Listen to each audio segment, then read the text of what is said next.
innanzitutto a chi è in sala e a chi ci segue dallo streaming. L'incontro di oggi, a cui siamo qui presenti, ha lo scopo di individuare un po' quelle che sono le azioni e il sostegno che la Regione Veneto, con ANCI, con Veneto Innovazione, la rete Veneta per la trasformazione digitale, per la rete dei responsabili per la transizione digitale, l'autorità urbana, i soggetti aggregatori per il digitale e la consulta dei piccoli comuni, fornisce ai comuni per diciamo percorrere, se possiamo dire, questa strada un po' tortuosa che riguarda i finanziamenti del PNRR. Allora, prima diciamo, l'incontro si comporrà di una sezione plenaria e poi da 5 tavoli di lavoro, e alla conclusione ci sarà un ritorno sui tavoli di lavoro che descriverà un po' quello che è emerso da questi tavoli. Lascio ora la parola per i saluti istituzionali all'assessore Valeria Porelli, che è l'assessore all'innovazione tecnologica e semplificazione amministrativa del Comune di Vicenza. Prego, Assessore. Mi sentite? Buongiorno a tutti e benvenuti. Allora, mi corre l'obbligo di ringraziare la Biblioteca Bertoliana che ci ha offerto questi spazi per questo importante momento di incontro e la Regione Veneto per aver scelto Vicenza per questo percorso su un tema fondamentale, attuale, sul quale il Comune di Vicenza è impegnato da tempo. Devo dire la verità, prima dei progetti PNRR il Comune di Vicenza era già impegnato su questa tematica, ormai siamo tutti digitalizzati, persone fisiche, imprese, istituzioni, siamo tutti iperconnessi. E come Comune abbiamo la mission istituzionale di semplificare la vita al cittadino, quindi come dicevo è da tempo che sviluppiamo progetti nell'ambito della digitalizzazione in collaborazione con i CT della Regione, con i SAD territoriali. La nostra funzione è quella di semplificare e velocizzare quelle che sono le pratiche del cittadino. Tuttavia abbiamo anche un'altra mission che è resa ancora più impellente da quelli che sono stati gli eventi degli ultimi giorni, basta vedere cosa è successo con gli attacchi ai server e questo cosa significa? Non è la prima volta che accade, ma significa che manca ancora una cultura, secondo me, della sicurezza, quindi il Comune è impegnato da tempo anche su questo punto. Tant'è vero che noi con i nostri uffici abbiamo già programmato di portare in sicurezza almeno la metà dei nostri server e poi abbiamo l'obiettivo di portarli tutti, parliamo di un centinaio di server. Detto questo, abbiamo anche colto l'occasione per partecipare ai bandi del PNRR, appunto nell'ottica della mission di cui dicevo prima, e ad oggi possiamo dire di contare su delle risorse ingenti pari almeno a 1,5 milioni, vero Lorenzo? 1,5 milioni di euro circa, se ce li danno, per implementare quelli che saranno i servizi, perché di fatto il Comune, come ente territoriale più vicino al cittadino, deve semplificargli la vita e rendere tutto più lineare, più semplice e al contempo sicuro. Adesso grazie intanto per il contributo della Regione, grazie mille. Non posso fermarmi perché devo andare in Comune per altri compiti istituzionali. Grazie, Assessore. Sì, ringraziamo l'Assessore e come giustamente ha evidenziato come la pervasività del digitale oggigiorno che abbiamo intorno a noi è anche denotato dal fatto che ci sono articoli di stampa, anche testate giornalistiche importanti, che rilevano appunto attacchi hacker che hanno una rilevanza nazionale, quando qualche anno fa notizie di questo genere non emergevano, proprio a dimostrazione che in pochi anni la pervasività del digitale si è fortemente sviluppata. Adesso continuiamo con la sessione plenaria. Abbiamo qui il Dipartimento della Transazione Digitale, qui rappresentato da Marco Rimoldi, e PagoPA, rappresentato da Gloriana Cimmino, che ci descriverà, no, anzi ho sbagliato la scaletta, scusate. Diciamo che prima invece c'è Regione Veneto, ossia il sottoscritto. Io sono Paolo Barichello, sostituisco il direttore di Delfoborgo dell'agenda digitale, che è dispiaciuto di non essere qui presente perché ha avuto un impegno istituzionale a Roma con l'assessore, e quindi procedo io con la descrizione un po' di quello che la Regione fa insieme ai suoi partner in questo percorso del PNRR.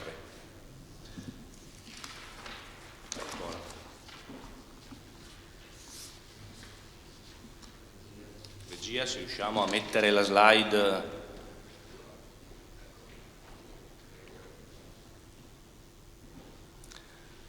Bene, allora qui rappresentiamo un po' lo stato di avanzamento nel complesso, di quali sono i percorsi divisi per provincia, i percorsi di adesione alle domande di partecipazione agli avvisi del PNRR. Vado veloce, vediamo Belluno che ha un'adesione del 63,8%, Padova un 74,3%, Rovigo un 76,3%, Treviso il 78% dei comuni, Venezia il 68,9%. Sono comuni o delle domande complessive, Tonino? Delle domande complessive. Verona il 67,7% delle domande possibili, Vicenza il 66,5% e il totale complessivo fa un 70,9%. Quindi tutto sommato abbiamo un risultato sull'adesione alle domande di avvisi PNRR di buon livello.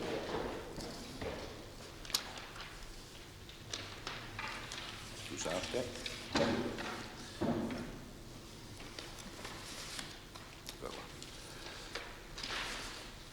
Vediamo ora per avviso, ossia andiamo a vedere la situazione per ogni avviso riguardo i bandi del PNRR. Abbiamo l'avviso 144, dove l'estensione che riguarda appunto l'obiettivo è quello di estendere l'utilizzo della piattaforma nazionale dell'identità digitale SPID e anche CIE, ovvero carta d'identità elettronica. Vediamo che qui l'aggiornamento relativo alle domande di partecipazione è arrivato all'85%. Passando invece all'avviso a destra, all'avviso 141, ovvero l'esperienza del cittadino nei servizi pubblici, ossia la promozione dell'esperienza dei cittadini nei servizi pubblici, abbiamo un 95,9%. Più sotto a sinistra, l'avviso 1.2, abilitazione al cloud, abbiamo un 67,8%. Poi l'avviso 143, adozione piattaforma PagoPA, ecco qui abbiamo un risultato del 33,7%, quindi un po' da migliorare in sostanza. Poi l'avviso 143, ovvero l'adozione dell'app della PIO, è un 76,3%. Infine l'avviso 131, la piattaforma digitale nazionale dati, è al 51,5%. Questo un po' in sostanza, abbiamo visto la situazione suddivisa per territorio e poi la situazione suddivisa per domande.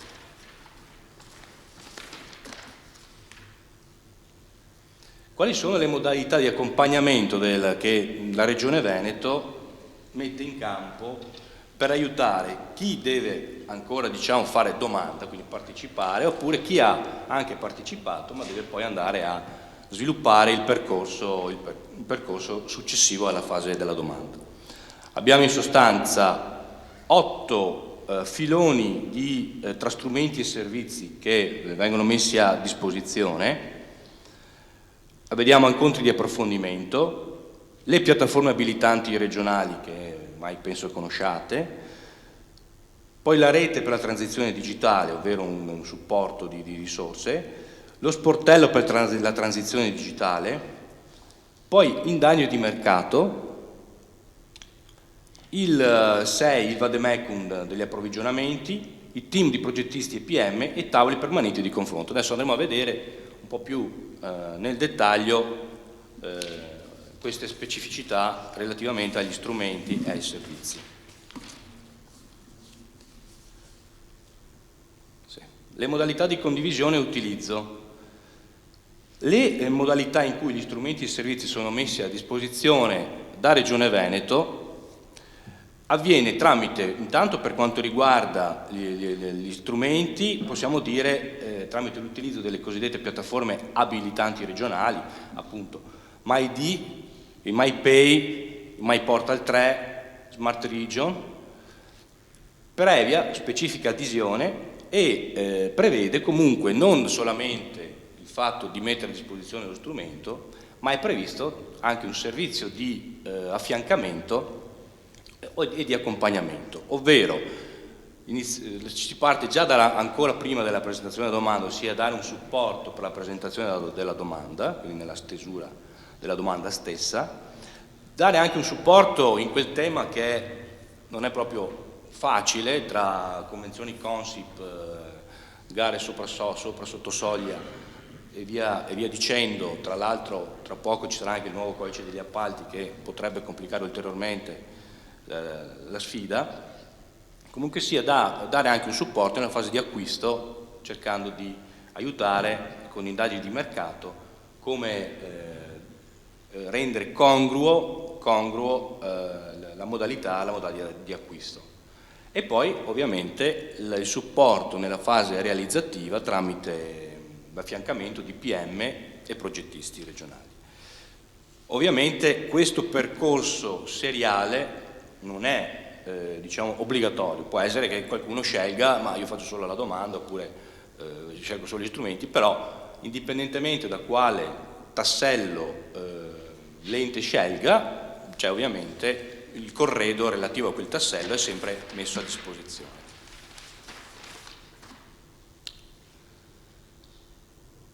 La Regione del Veneto inoltre per supportare gli enti del proprio territorio effettuerà ovviamente incontri di approfondimento.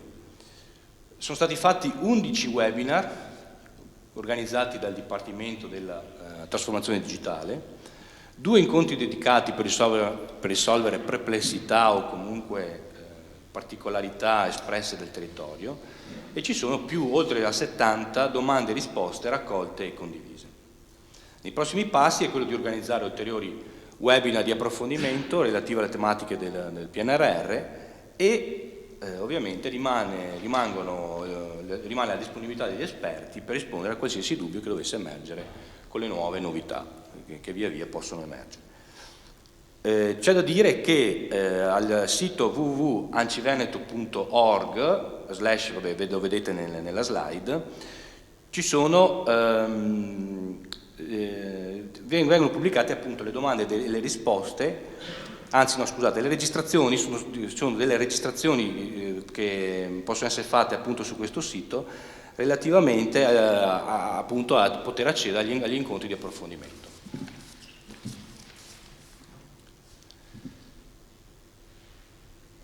Poi ancora trattando in modo specifico sugli strumenti, ovvero sulle piattaforme abilitanti, quello che è stato fatto finora relativamente agli strumenti e alle piattaforme abilitanti è quello di avere messo a disposizione 13 servizi per il cittadino attraverso il MyPortal. Sono stati implementati 108 dovuti tramite MyPay, ovvero i dovuti necessari poi per andare a chiudere il processo pago PA di pagamento.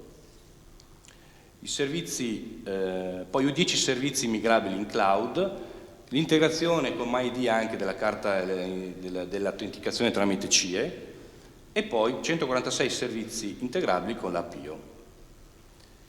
Ovviamente si continua con l'allenamento delle infrastrutture perché di lavoro ce n'è tanto da fare per migliorare assolutamente diciamo, le modalità appunto per usufruire nel miglior modo possibile ai servizi, a questi strumenti.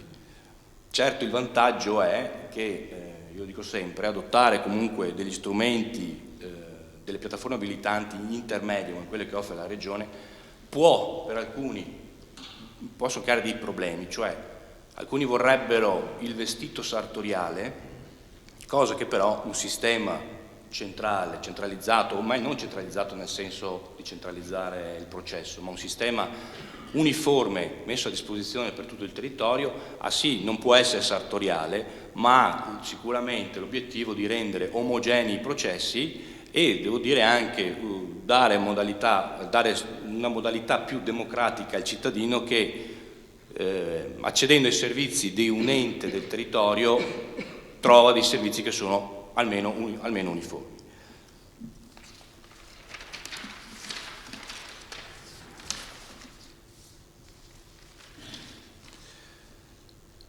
Poi, relativamente alla rete per la transizione digitale, vado più veloce perché mi sa che ho pochissimo tempo, vado allora velocissimo. Sono state fatte delle azioni con la rete per la transizione digitale attraverso i 7 SAD, la collaborazione con i 7 SAD, con le autorità urbane e con le reti provinciali delle RTD.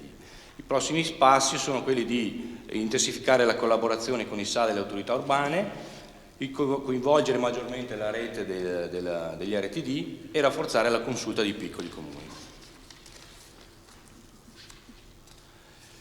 Infine lo sportello per la transizione digitale, questo è abbastanza, a mio parere, importante, perché ogni volta che si affrontano determinati temi la domanda è chi posso chiamare, con chi posso contattare. Ecco, con ANCI dal 23 maggio è stato istituito uno sportello per avere un supporto tecnico e amministrativo, rimarrà attivo dal lunedì al venerdì dalle ore 10 alle 12 e si procederà in sinergia con i SAD e con le unità urbane per contattare i comuni che risultano avere sottoposte poche domande di partecipazione.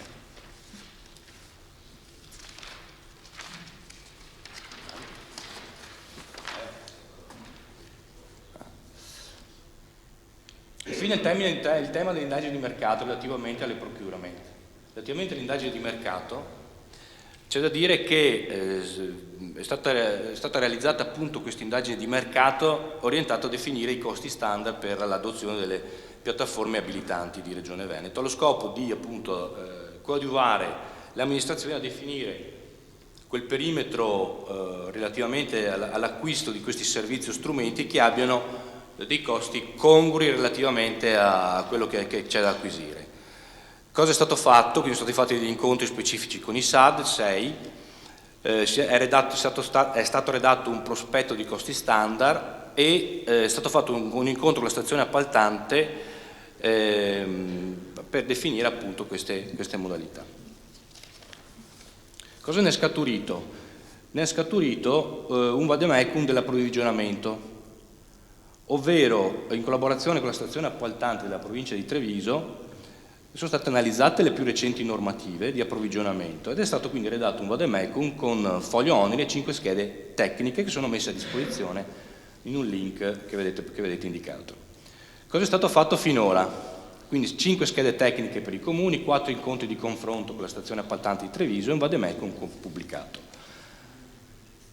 Ovviamente i prossimi passi saranno aggiornamento dei vademecum e supporto costante ai comuni per gli affidamenti.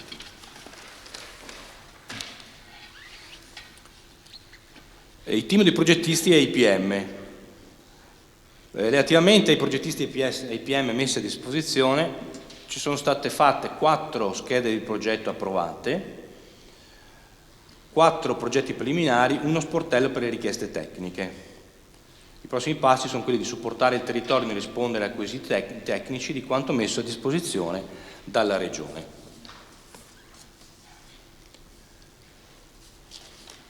Infine, tavoli permanenti di confronto. Quindi ci sono dei tavoli permanenti di confronto su questi temi che hanno visto 2 incontri con la rete degli RTD, 4 riunioni con SAD e autorità urbane, 6 webinar con i comuni. I prossimi passi, vedete, sono convocazioni periodiche dei vari stakeholder e sviluppo di progettualità più utili per i possibili enti. Con cadenza bisettimanale si stanno convocando dei tavoli di confronto con la rete degli RTD, le autorità urbane, i SAD, i comuni e le aziende ICT interessate, allo scopo appunto di fornire supporto alle presentazioni di domande e agli approvvigionamenti. Con questo ho chiuso la mia presentazione, scusate se ho sbagliato la scaletta. Adesso sentiamo Marco Rimoldi del Dipartimento della Transizione Digitale che ci descrive lo stato di attuazione degli avvisi PNRR per la digitalizzazione della PA locale. Grazie mille, buongiorno a tutti anche da parte mia. Innanzitutto un doveroso ringraziamento sia al Comune che ci ospita, sia alla Regione per questo momento. È un momento anche per noi importante di confronto, ormai sono 9 mesi che lavoriamo insieme da quando sono usciti i primi avvisi insieme alle Regioni, insieme a molti degli enti e come Dipartimento Trasformazione Digitale, in particolare Team Nord-Est, che è quello che rappresento, quindi siamo persone sul territorio nel seguire, nell'affiancare in questo lungo percorso che ci porterà fino al 2026, anno di conclusione ovviamente di quelli che poi il percorso PNRR, in un processo sia di studio, realizzazione e poi implementazione, come già detto, il più possibile per il beneficio ovviamente degli enti e anche ovviamente dei cittadini. Lato mio l'obiettivo di oggi è quindi quello sia di sfruttare per fare un po' un punto di dove siamo anche lato nostro, qual è la fase come Dipartimento che vogliamo fare nei prossimi mesi insieme a voi e poi anche occasione per me importante sia per avere persone collegate ma anche persone in presenza, anche per poter allacciare finalmente anche un rapporto insomma con i tavoli di lavoro che andremo a fare dopo.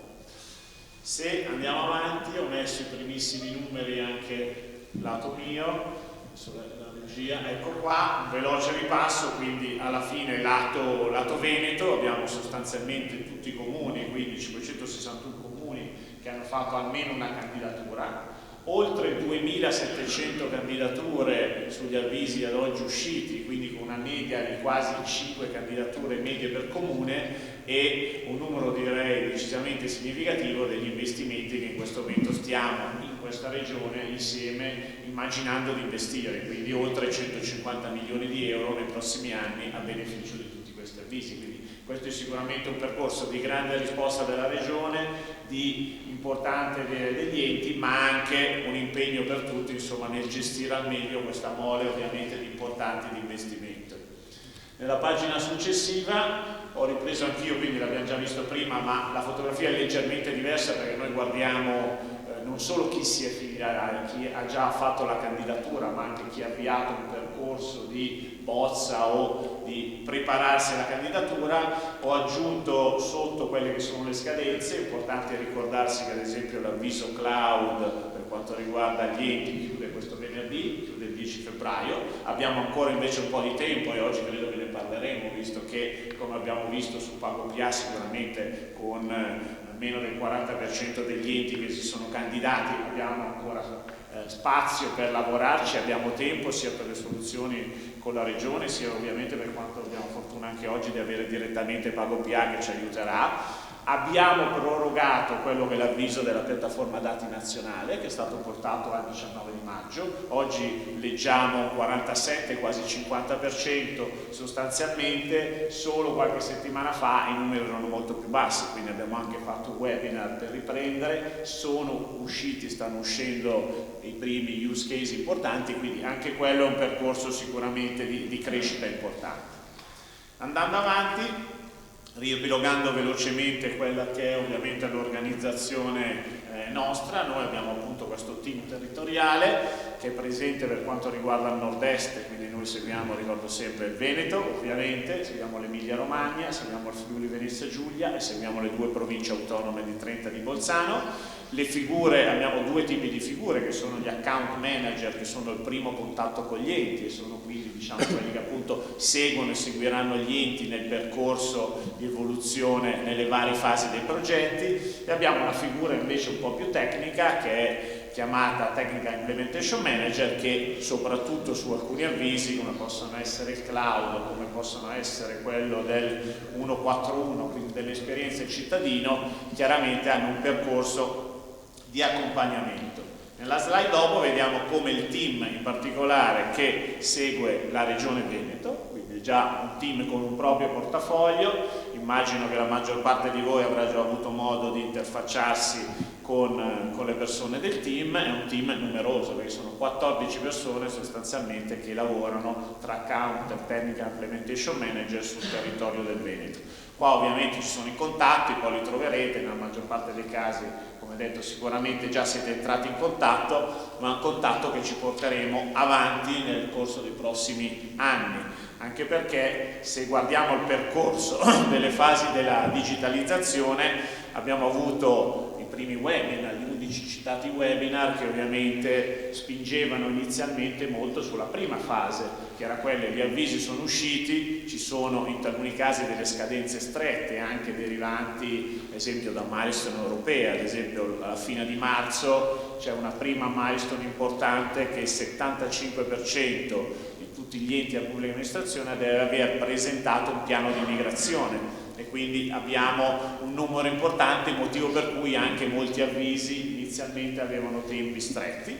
Quindi da una fase di adesione stiamo entrando in una fase che invece è quella più realizzativa, che in taluni casi ci accompagnerà per un po' di mesi, e in taluni casi invece sta già venendo alla luce. Tanto che, solo per citare un dato, in questo territorio come il nord-est sono già state fatte le prime 100 asseverazioni. Dopo torneremo un po' sul concetto di asseverazione, però alcuni enti, soprattutto ovviamente sugli avvisi che hanno tempi di sviluppo più brevi, stanno già andando anche verso una fase di richiesta, insomma, del finanziamento e di completamento del progetto, ed è una fase che ci permette anche di capire tante cose, no? Perché alcune cose ovviamente vanno dritte, alcune cose fanno emergere alcuni punti di attenzione, quindi motivo ancora in più per cui il contatto continuativo con voi nel corso dei prossimi mesi sarà sempre più importante. Dal punto di vista delle tempistiche del cronoprogramma, come sapete, il cronoprogramma, cioè il tempo che c'è per realizzare e completare un progetto, perché ricordo che gli investimenti di cui parliamo sono lump sum, quindi forfettari al raggiungimento dell'obiettivo, parte dal decreto del finanziamento. Dal decreto di finanziamento, a seconda degli avvisi, qua ho messo una tabella solo per ricordarci un po' che sono diverse le tempistiche, partono X mesi per la prima fase, che è quella della scelta del fornitore. Quindi scelgo il fornitore, lo inserisco in piattaforma, e una volta che ho scelto l'ultimo fornitore, perché possono essere uno o più, entro in una fase successiva. Facciamo un esempio qua: se avevo 9 mesi, 1° agosto ho avuto il finanziamento, fino al 1° di maggio ho tempo per caricare quello che è il fornitore. Poi esiste sempre la possibilità di fare una proroga al primo giro, però voglio dire, i 9 mesi. Poi abbiamo la seconda fase, che è quella invece del completamento del progetto, che va da 6 mesi, in taluni casi su alcuni avvisi arriva addirittura a 15, che è la fase complessiva che porta poi a, dopo aver scelto il fornitore per realizzare il progetto, e poi dichiarare in piattaforma il completamento. Quindi anche qua, prendendo l'esempio di questo avviso qua, che ha avuto il finanziamento il 1° agosto 2022, come vedete arriviamo al maggio 2024, quindi stiamo parlando di quasi 2 anni tra l'ottenimento del finanziamento e la realizzazione, il tempo massimo per realizzare quello che è il progetto. In questo percorso suggeriamo, sono stati fatti anche tra settembre e ottobre alcuni webinar con IFEL, in collaborazione al Dipartimento con IFEL, che sono sicuramente webinar che hanno dato, evidenziato alcune informazioni importanti nel percorso di attuazione.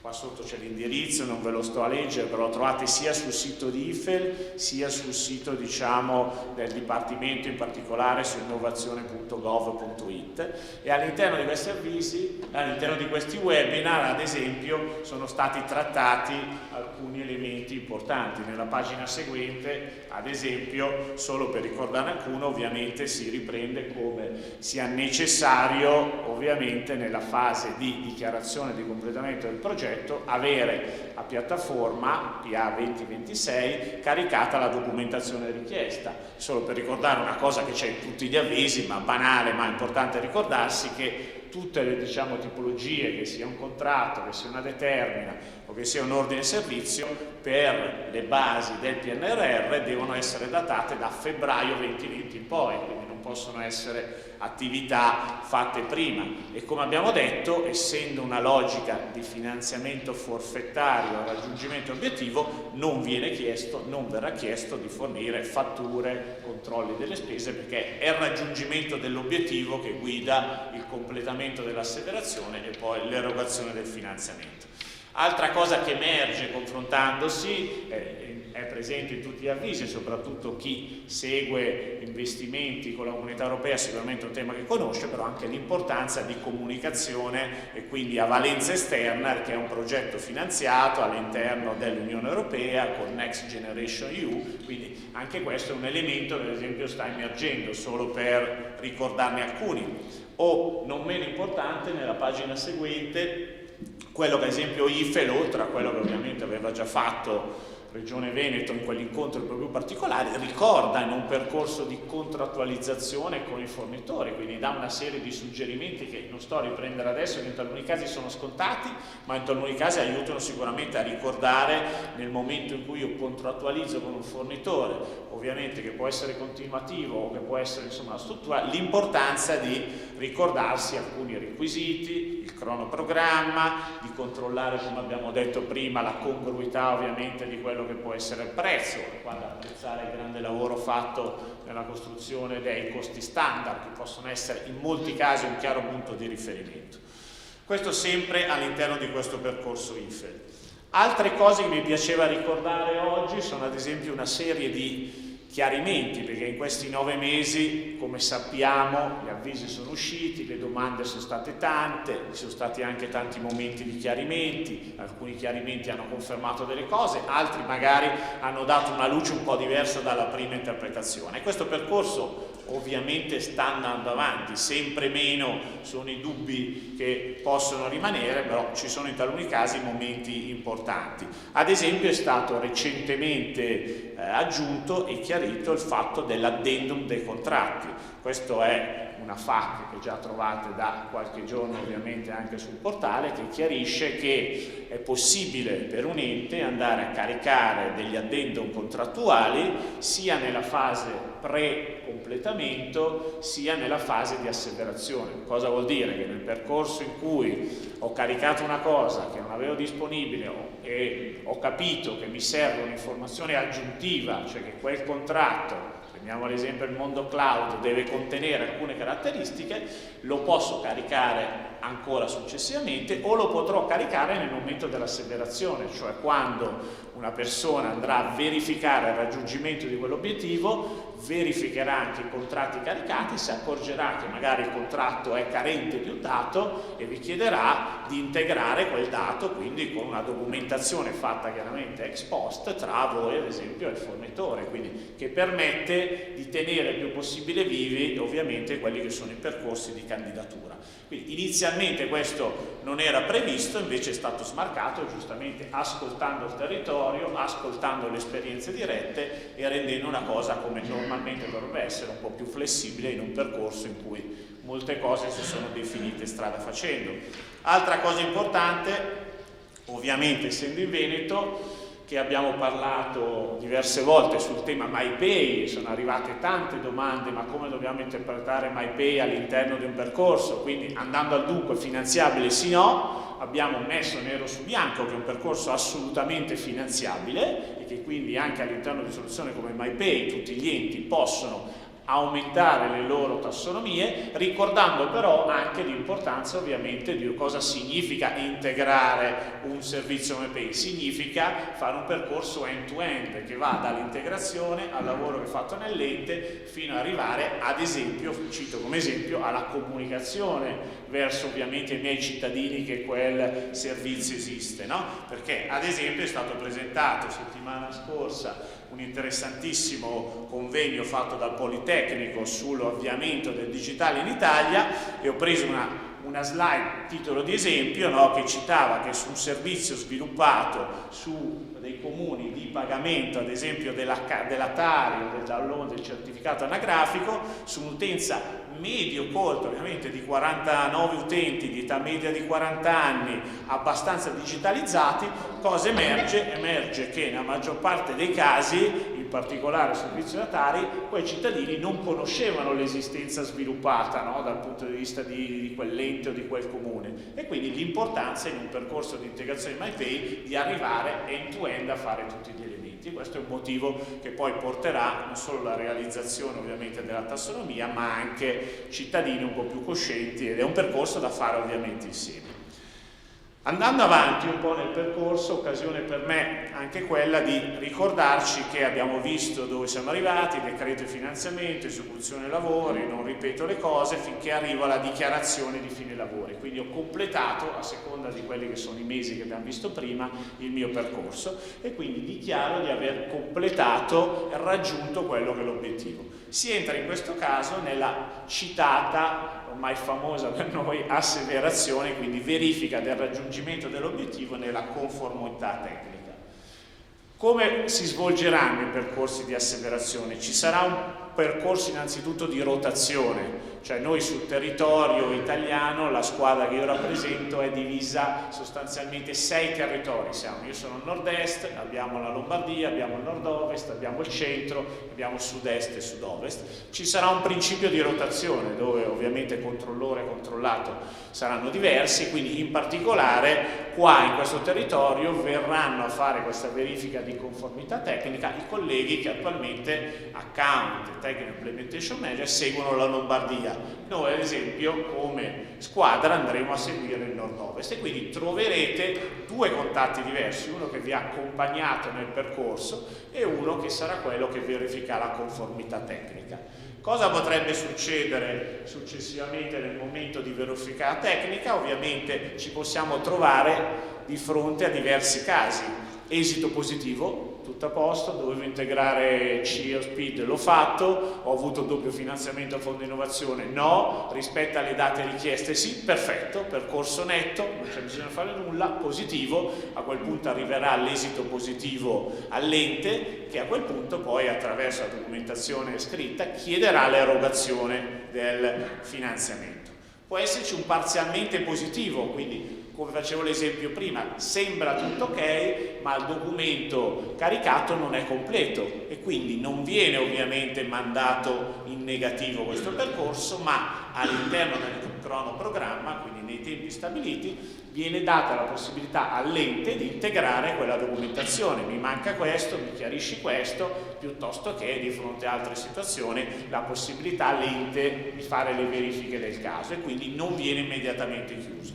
In questo percorso è importante ricordarsi il cronoprogramma, cioè nelle tempistiche che abbiamo visto prima, chiaramente se io dovessi andare a fare la dichiarazione 2 settimane prima della chiusura del tempo, il tempo che mi rimane per fare queste correzioni è molto ridotto, quindi il suggerimento anche qua è di cercare, nel fare bene le cose, nel rispetto ai tempi, di arrivare un po' prima per avere poi il tempo di asseverare ed eventualmente di avere poi la correzione. Poi il caso che speriamo più ridotto di tutti, ovviamente, che l'asseverazione, ma ce ne sarà qualcuna su tutto il territorio nazionale, che andrà per 1000 motivi in esito negativo, e a quel punto poi si procederà, o procederanno i colleghi amministrativi, alla revoca del finanziamento. Ultime cose, prima di passare la parola a Gloriana, ricordo anche materiali importanti, comunque che possono aiutare, anche recentemente pubblicati, così come ad esempio un video che fa vedere tutta la base del funzionamento dell'area progetti, quindi quando entro nella piattaforma sull'area progetti cosa trovo, dove devo caricare, quindi è stato fatto proprio un video da una collega, o anche a questo indirizzo che ovviamente poi ritroverete, quelli che sono dei materiali ad esempio sul cloud che entrano meglio e più in dettaglio di quanto sono riuscito a fare oggi io sul processo di asseverazione, su che cosa dovrebbe avere il contratto, e quindi una serie di cose che dovrebbero aiutare voi, noi e ovviamente tutto il supporto ad avere un numero elevato di asseverazioni positive e quindi di completare al meglio il percorso complessivo. Quindi io vi ringrazio, poi ci vediamo dopo sui tavoli di lavoro divisi. Grazie mille. Grazie Marco, che ci hai un po' descritto i passaggi amministrativi e i percorsi da seguire. ma emerge anche da quello che hai presentato come il raffronto con il territorio sia anche importante per raffinare e magari rendere più malleabile certe modalità di adesione. Inoltre volevo aggiungere che ringraziamo anche i 70 collegati via web che ci stanno seguendo, e ora passo pure la parola a Gloriana Cimmino, che ci descriverà l'importanza della diffusione di PagoPA e della PIO per sostenere la digitalizzazione della PA. Gloriana rappresenta PagoPA SPA in questo tavolo. Sì, buongiorno a tutti e grazie alla Regione Veneto come al solito che ci coinvolge in questi eventi, e grazie al Comune di Vicenza che ci ospita. Allora, noi come PagoPA SPA siamo soggetti attuatori di alcune misure del PNRR, in particolare PagoPA a PIO, ma anche piattaforma delle notifiche e PDND. Ovviamente operiamo supportando la rete dei comuni nell'adozione delle piattaforme abilitanti centrali, ma in particolare abbiamo, visto che siamo piattaforme centrali, la tecnica che adottiamo è andarci a confrontare strettamente con quelli che sono i soggetti al centro, quindi fondamentalmente con l'intermediario regionale, nella fattispecie Regione Veneto, e anche con tutti i partner tecnologici privati che vi supportano, in modo tale da dare a ognuno, in base a quello che è il proprio ruolo nell'ambito della catena del valore dell'adozione delle piattaforme centrali, le informazioni e il supporto necessario per andare a derogare a ciascuno il servizio necessario. Riprenderei un attimo, prima di passare alla mia presentazione, due temi importanti. Uno è quello che l'assessore citava all'inizio, ovvero il tema della sicurezza. Noi durante l'attacco hacker dell'altro giorno, come le piattaforme di PagoPA SPA non solo non sono state impattate, ma non sono neanche state esposte al rischio di attacco hacker. Questo è un messaggio importante, perché effettivamente la sicurezza, soprattutto sui dati che gestiamo come sui pagamenti, è di fondamentale importanza. Il fatto che abbiamo delle piattaforme centrali così solide, poi ovviamente nella vita gli hacker si evolvono, però è un messaggio importante, ovvero passare da una logica settoriale a una logica di piattaforme centrali, proprio per aumentare ancora di più quella che è la sicurezza dei dati anche dei vostri cittadini. E l'altro tema è quello al quale accennava Paolo, ovvero la standardizzazione. Voi avete la fortuna di far parte di una regione che è tra le più virtuose in Italia. Io continuo a sostenerlo perché ha fatto una scelta all'inizio importante, ovvero andare a garantire uno standard a livello di pagamenti, a livello di servizi pubblici digitali, e quindi introducendo sia il MyPay sia il MyPortal per dare un ordine e quindi garantire dei flussi e dei workflow sempre disponibili allo stesso modo per i comuni che vogliono accenderli. Questo è un qualcosa che non tutte le regioni hanno fatto, tant'è vero che la stessa piattaforma MyPay è stata data in riuso anche ad altri, perché la novità che è stata introdotta da questa piattaforma effettivamente viene riconosciuta come un valore aggiunto. E se passo ai numeri, in effetti emerge questa differenza dei comuni della Regione Veneto rispetto agli altri comuni italiani, in quanto l'Italia sta crescendo su PagoPA in particolare mediamente tra il 68 e il 70%. Oggi il PagoPA è un servizio che oramai è adottato in maniera abbastanza diffusa, abbastanza uniforme.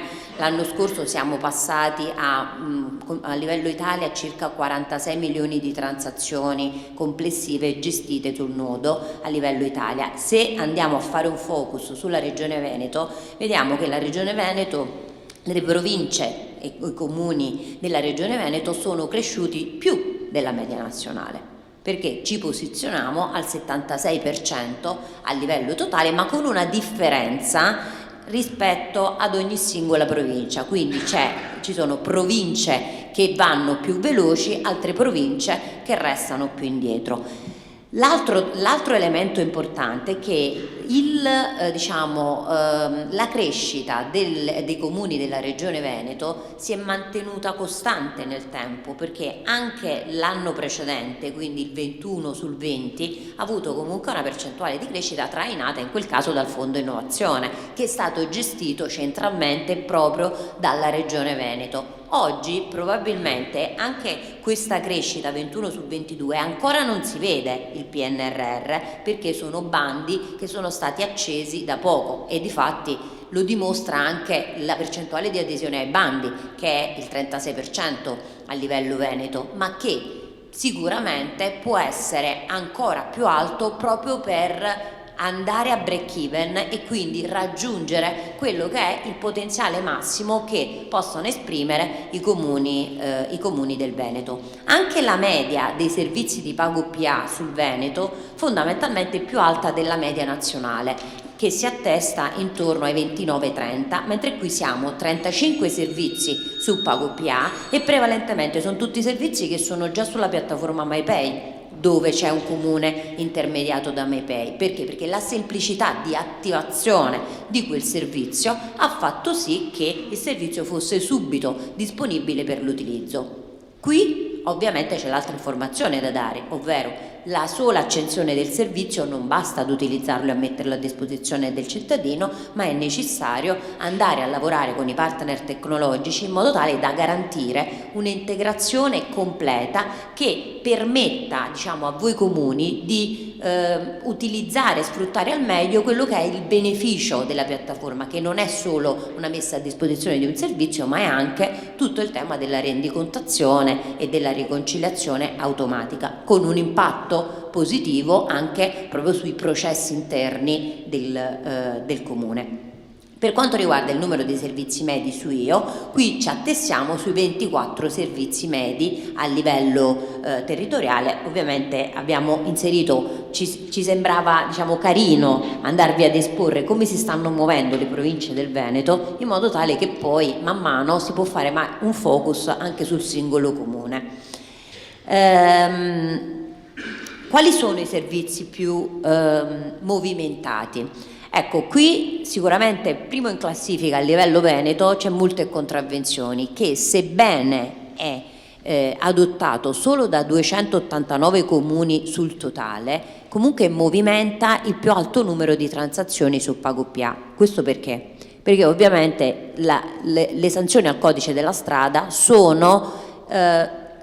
rientrano tra quelli che noi definiamo tributi ad alto transato, e noi sui tributi ad alto transato stiamo, come pago PA, sensibilizzando e facendo una campagna per stimolare i comuni a partire proprio dai comuni ad alto transato, quindi dalle multe, dagli scolastici, gli oneri cimiteriali e la Tari. Questo perché? Uno, perché ovviamente sono quelli attraverso i quali riuscite ad ottenere subito un beneficio maggiore. Certo, sono i più difficili da gestire, ma in Veneto avete l'opportunità di poterli gestire in modo semplice attraverso la sinergia tra l'intermediario regionale e i partner tecnologici che vi integrano i gestionali. Dall'altro, la possibilità di mettere a disposizione subito su IO il servizio che portate su pago PA, in particolare quello ad alto transato, vi dà l'opportunità di mettere il cittadino in condizione di scaricare IO e utilizzarlo immediatamente, per cui andare a toccare con mano il beneficio in maniera più immediata, e in ogni caso pagare una multa, pagare una Tari o pagare l'iscrizione al nido del bimbo è sicuramente un'attività più frequente rispetto a oneri mercatali piuttosto che un pagamento spontaneo qualsiasi di pagamento di una sala consiliare. Questo ve lo dico perché ovviamente sul territorio stiamo facendo tante esperienze, stiamo raccogliendo tutti i casi d'uso di successo che si stanno diffondendo, ed effettivamente tra i casi d'uso di successo questa è una delle cose che emergono prima di tutto. Se andiamo avanti alla slide 6, quella dopo, ecco qui abbiamo portato il focus di PagoPA e Appio rispetto a quelli che vi definivo come tributi ad alto transato. Se la crescita del Veneto è stata ovviamente del 76% complessivamente, se poi ci spostiamo su questi famosi tributi ad alto transato, vediamo che i 563 comuni del Veneto hanno generato un più 64% rispetto all'anno scorso sul tema multe, quindi 293 comuni su 563 hanno attivato le multe e hanno iniziato a transare, portando circa 1.100.000 di transazioni nell'anno 22. Ma sulla parte di Tari, ovviamente qui c'è stato anche un tema di adeguamento a nuovi modelli che sono stati fatti a livello nazionale con la Tari Tefa, però tendenzialmente abbiamo una penetrazione scarsissima della Tari, solo 94 comuni su 563 gestiscono la Tari su PagoPA.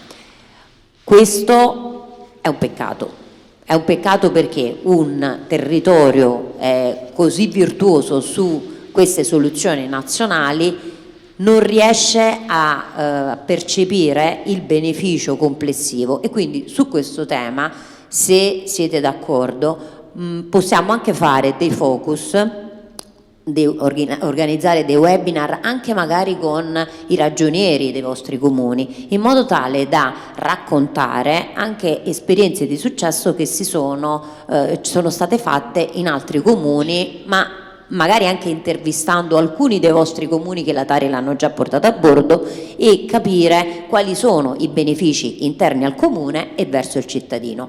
Voi pensate che noi adesso su Roma, ok?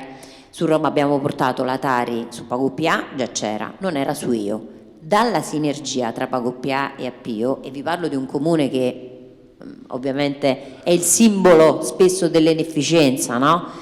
Siamo arrivati solamente con la Tari ordinaria a percentuali di pagamento dove il 50% delle Tari è stata pagata entro il termine ed è stata pagata con Io prima della scadenza, con un vantaggio per il comune in termini di entrate importantissimo. Se ci spostiamo su comuni di medio-piccole dimensioni, ovviamente questo beneficio aumenta ancora di più, e aumenta attraverso anche campagne sul territorio che vengono fatte e che supportiamo direttamente noi come PagoPA con dei rendering che da settimana prossima potrete trovare direttamente sul nostro sito e che vi ho portato, così vi mostro. L'altro tributo, l'altro transato, chiamiamolo così, sono tutta la parte di servizi scolastici. Sui servizi scolastici si rileva un fenomeno differente su molti dei comuni del Veneto, ovvero è vero che 464 comuni su 563 le hanno attivati, però non transano. Ecco, quindi ragioniamo anche nel momento in cui facciamo l'analisi dei tributi, dei codici tassonomici che accendiamo su PagoPA, se l'abbiamo veramente messo a disposizione del cittadino, perché se ci sono crescite basse e se la voce non viene movimentata, c'è qualcosa che non va. E ovviamente io lo vedo come PagoPA, il Dipartimento lo vede come Dipartimento, ma arriviamo poi tutti alla stessa conclusione. È un qualcosa che non è disponibile probabilmente al 100% al cittadino, perché magari si può migliorare nella messa a disposizione del cittadino in modo tale che diventi effettivamente fruibile. Sugli oneri cimiteriali non mi dilungo, però qui questo è uno dei tributi a più alto transato in tutta Italia, e qui abbiamo una copertura alta ma un incremento abbastanza basso. Probabilmente siete a cap, spero, perché vuol dire che, voglio dire, si vive a lungo in Veneto.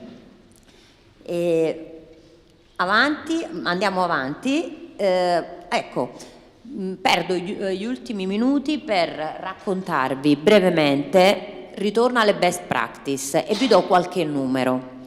Multe, avviso bonario. Tra l'altro questo è il caso di un comune del vostro territorio che è stato molto proattivo sulle multe. Voi avete visto che tra i capoluoghi di provincia del Veneto sulle multe c'è qualche capoluogo di provincia in più.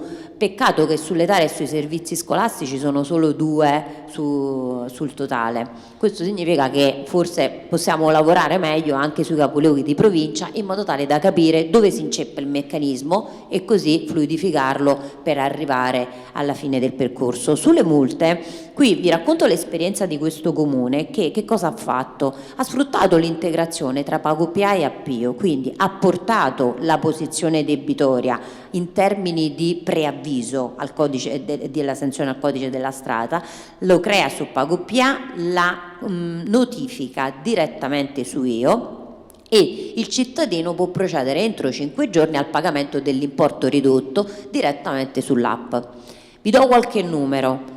Il 50% dei verbali viene pagato entro i 5 giorni, il 15% di questo 50% viene pagato il giorno dopo e c'è stata una riduzione dei tempi di incasso di circa 2 mesi.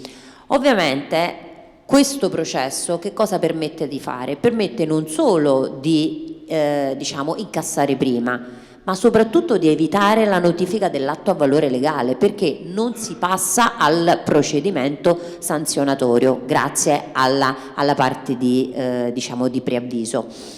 E con l'ulteriore vantaggio che ovviamente il preavviso viene stampato e viene messo sul treggicristallo dell'automobilista, che può pagarlo eventualmente in multicanalità anche subito. Quindi anche il cittadino non digitalizzato che non si è scaricato IO può procedere alla chiusura del pagamento in modo veloce, immediato, andando alle poste o andando dal tabaccaio e quindi beneficiando dell'importo scontato. Ecco, questi processi noi li abbiamo mappati e non mi funziona più il microfono. Si sente? Ok. E questi processi li abbiamo mappati e li stiamo raccontando e li abbiamo pubblicati anche all'interno del nostro sito proprio per mettervi a disposizione dei casi di successo e confrontarci se questi casi possono essere calati anche all'interno delle vostre realtà. Ovviamente con Regione Veneto riusciamo a coordinarci in modo tale da utilizzare al meglio quelle che sono le piattaforme già disponibili in modo tale da accelerare anche il delivery di tutte queste soluzioni. Sulla tarea ordinaria ovviamente abbiamo intervistato un comune che invece ha fatto un'operazione abbastanza interessante, ovvero per stimolare i cittadini al digitale ha applicato uno sconto di 5 euro sull'avviso digitale, quindi ha comunicato ai cittadini: se ti scarichi io ed eviti che io ti mandi la carta a casa ti faccio pagare 5 euro in meno. Questa operazione ha comportato questo risultato: su 26.000 posizioni il 73% ha detto voglio solo l'avviso digitale e ha incrementato le entrate del 20-25%, ma la cosa più importante è che grazie a questa digitalizzazione qual è stato l'obiettivo? È stato ridurre il comparto DRE di 2 FTE dedicati solamente alla Tari per metterli sul recupero delle Tari degli anni precedenti, quindi ottimizzare i processi all'interno del comune a scopo complessivo. È vero, noi parliamo sempre di cittadino, l'assessore ha iniziato proprio dicendo il cittadino, però fondamentalmente io parlo al comune e quello che è importante è che il comune percepisca quello che è il beneficio che porta a casa con le piattaforme centrali e con la digitalizzazione, dopodiché il beneficio si scarica automaticamente sul cittadino. L'importante è fargli percepire questo beneficio correttamente. Allora, se vai avanti facciamo vedere, e poi mi taccio, questa qui è diciamo un altro servizio che stiamo diciamo raccontando, che è l'iscrizione al nido. Ma qui siete più bravi di me in Regione Veneto a fare questo servizio, perché Antonino ci aveva già raccontato un'esperienza molto interessante, che forse è anche più interattiva di quella che c'è scritta in questa slide, che a breve poi andremo a rilasciare proprio su MyPortal. Se vai avanti faccio vedere la campagna, avanti, ecco qua. Allora, le cose vanno comunicate ai cittadini. Noi da una survey che abbiamo fatto sui territori, dopo il volano del Green Pass, il cashback e così via, che è stata sponsorizzata sui media e quindi ha aperto la breccia e ha detto cos'è io, fammela scaricare. Fondamentalmente oggi viene scaricata perché ci sono servizi utili per il cittadino, ma tutte le app vengono scaricate perché effettivamente mi interessa fare quella cosa. Se io non ho servizi utili, io tendenzialmente non mi scarico un'app, perché riempio solamente la memoria del telefono e quindi meglio fare spazio. Che cosa abbiamo fatto? Agiremo con una campagna nazionale dove ovviamente sponsorizziamo solo il brand Appio. Se vai avanti, ecco qua.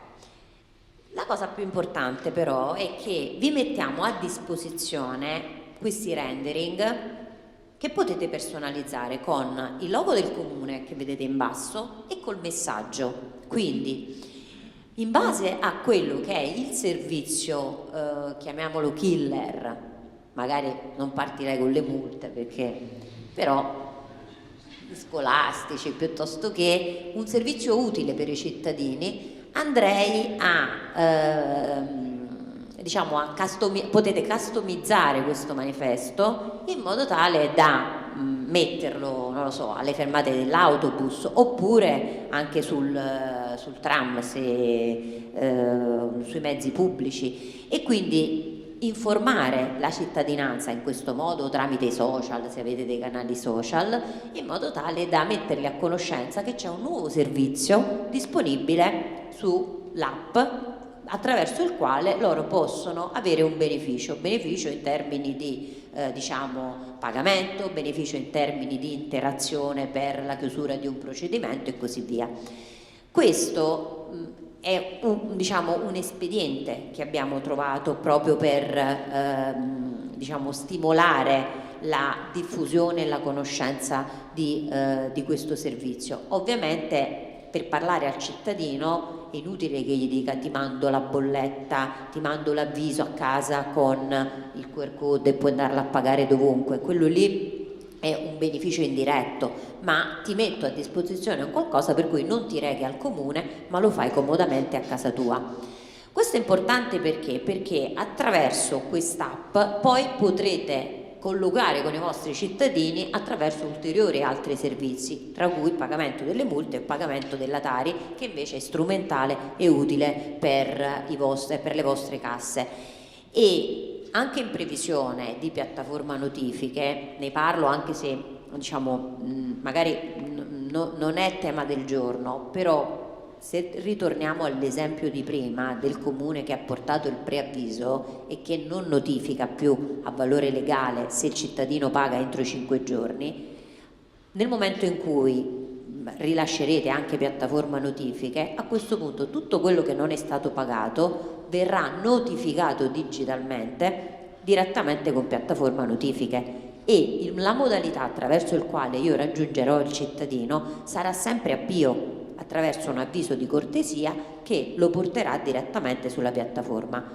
Il beneficio più grande qual è? Il beneficio più grande è che ovviamente non dovrete più seguire tutto il processo di notifica digitale dell'atto a valore legale, ma basterà posizionare l'atto in piattaforma e da quel momento in poi la responsabilità del processo passa a PagoPA. Quindi ho dato un po' di informazioni, un po' di nozioni, ma mi sembrava, diciamo, utile condividere questi spunti con voi, dopodiché, diciamo, ci vediamo ai tavoli in modo tale che possiamo verticalizzare. Ok?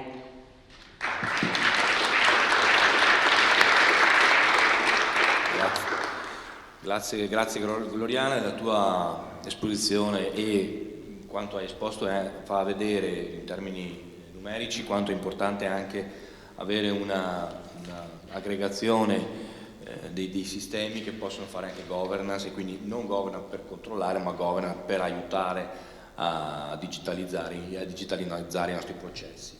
Sicuramente, parlando di sicurezza, tu hai sostenuto che relativamente agli attacchi hacker ovviamente i sistemi hanno tenuto, ma questo per incentivare chi deve venire poi a usufruire di questi servizi. Ma attenzione, per pubblicizzarlo troppo rischia di portarti gli hacker ad attaccarti. Bene, diciamo iniziamo con i 5 tavoli. Allora, vista l'importanza appunto del confronto col territorio, facciamo questi 5 tavoli che hanno nella concretezza l'obiettivo di appunto raccogliere spunti e riflessioni tra noi. Sono 5 tavoli, li elenco. Adozione, avvio ed estensione dell'utilizzo delle piattaforme nazionali di identità digitale, SPID CIE. Abbiamo Stefano De Colle che coordina, con il collega del Dipartimento di Trasformazione Digitale che è Pietro Pezzano, e di PagoPA Gloriana Cimino. Il secondo gruppo è adozione piattaforma PagoPA. Abbiamo Maristella Bolgan di Regione Veneto e Stefano Venturin del DTD e Federica Amoroso di PagoPA. Poi il terzo tavolo è esperienza del cittadino nei servizi pubblici. Abbiamo Antonino Mola di Regione Veneto e Giacomo Fioroni di DTD. Va bene DTD se dico DTD? Sì. Abilitazione, quarto tavolo, abilitazione al cloud per la PA. Abbiamo coordinatore Luigi Bellio di Regione Veneto e Raffaele Malfer, esperto del DTD. Infine l'ultimo tavolo, abbiamo piattaforma digitale nazionale dati, Nicola Freddo Regione Veneto, coordinatore, e Roberto Mozzillo, interviene Roberto Mozzillo, esperto DTD. Diciamo siamo nell'orario, diciamo giusti. E adesso come... Sì, esatto. Allora, per chi ci segue da remoto, comparirà in basso vicino alla chat un tasto con scritto sessioni secondarie, con le quali potrete scegliere il tavolo di interesse per gli enti qui in presenza con noi. Allora, qui dietro abbiamo il tavolo con Stefano De Colle, adozione avvio. Nella sala qui a sinistra Antonino Mola per l'esperienza del cittadino, qui a destra invece Bellio per il cloud, nella saletta sempre dietro Maristella per la parte di PagoPA, Maristella Bolgan, scusa, e qui in questa sala rimanete con me per quanto riguarda la PDND, la piattaforma nazionale dei dati. Dateci tempo 10 minuti dal punto di vista tecnico per gli enti che si collegano da remoto, per la parte tecnica, e poi ci troviamo ai tavoli. Al termine dei tavoli, più o meno verso mezzogiorno e mezzo, ci siamo dati questo orario, ci ritroviamo qui in plenaria per le conclusioni. Ci vediamo tutti ai tavoli.